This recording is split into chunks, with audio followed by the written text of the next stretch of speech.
Hi, it's HotReset and today I'll show you how to fix screen flickering on BOOX PALMA 2 Pro.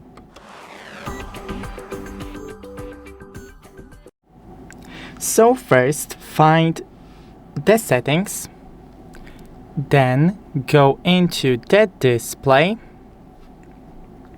In display we have refresh frequency, so right here you can change the frequency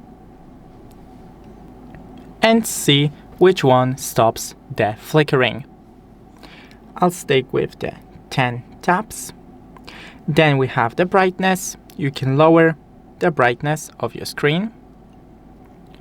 Then we have full refresh when back to home screen. Enable it. And that's pretty much it. Thanks for watching. Don't forget to leave a like and see you in the next one.